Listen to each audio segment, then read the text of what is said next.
Welcome to Thinkadium, where curiosity wins. And welcome to today's explainer. If you're currently gearing up for software engineering interviews, you have absolutely seen this classic problem. We're talking about finding the longest substring without repeating characters in Java. Let's map this out on the whiteboard so you can completely crush it next time. All right, picture this. You're sitting right across from your interviewer, and they write this exact prompt on the board. Given a string, find the length of the longest substring without repeating characters. That sounds super simple at first, right? But the real trick here is doing it efficiently. We want to avoid checking every single combination and just completely exhausting our processing time. So let's look at a concrete example. We've got the string ABCABCBB.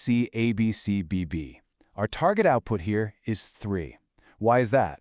Well, because the sequence ABC is literally the longest contiguous block we can make with strictly unique characters. The absolute second we hit that second A, our winning streak breaks. So 3 is the target length we need to beat. Now, to solve this without resorting to a super slow brute force approach, we need a much smarter strategy. Enter the sliding window technique. This is honestly an incredibly powerful conceptual tool for array or string problems. Just think of a sliding window as exactly what it sounds like, a framed view over our data. We can dynamically stretch it wider to include more characters or pull it shut to exclude them, as we slide it right from the beginning of the string to the end. Okay, so here is the game plan. We're going to build this window using 2 pointers. We'll call them left and right, and we'll use a Java HashSet for instant character lookups. We basically expand the window by moving our right pointer to let new characters in. But if a duplicate tries to sneak in, we stop. We shrink the window from the left until that duplicate is evicted. And we do all of this while constantly tracking our maximum window size. Let's actually build this out in Java. We start with our input string, initialize our hash set so we can track the characters currently inside our window, and then we set our left pointer and a max length variable to 0. You can just think of this max length variable as our running high score tracker. Now we get to the real engine of our algorithm. We use a standard for loop to drive our exploring right pointer across the string, just taking it one character at a time. But inside this loop, we have a really critical while loop. It basically asks, hey, does our hash set already contain the character our right pointer is looking at? If it does, we've got a duplicate, so we aggressively shrink the window from the left. We use that left pointer to clean up, removing the character from our set and incrementing left by 1. We just keep doing this until the duplicate is completely gone.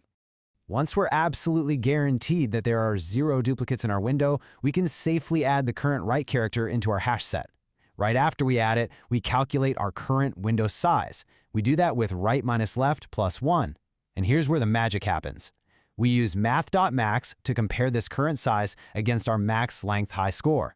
If it's bigger, boom, we update it. Finally, when the loop wraps up, we just print out our longest length. Let's do a super quick dry run on our string. We expand the window, A, then AB, then ABC. All unique, but right at the next step, our right pointer hits that second A. Duplicate. So the while loop kicks in, sliding the left pointer past the first A. Our new window is BCA, and our max length stays at 3. This cool accordion movement just continues all the way to the end. Now, when you finish writing your code, you know the interviewer is going to ask about complexity. They always do. You can confidently tell them that the time complexity is big O of n, where n is the length of the string. In the absolute worst case, each character is visited at most twice, once by the right pointer and once by the left. And the space complexity? Also big O of n. Because if all the characters in a massive string are unique, our hash set is going to grow to the exact size of the string. And there you have it. The sliding window technique paired with the hash set is your foolproof formula for an optimal solution here. But actually, let me leave you with some food for thought before we wrap up. What if, instead of just removing characters one by one with a hash set, we use the hash map to instantly jump our left pointer past the duplicate? Think about how that might speed things up even further. Keep practicing, and I'll see you in the next explainer. If you found this breakdown informative, please like, share, and subscribe to the channel. Make sure to turn on the notification bell. Thanks for watching.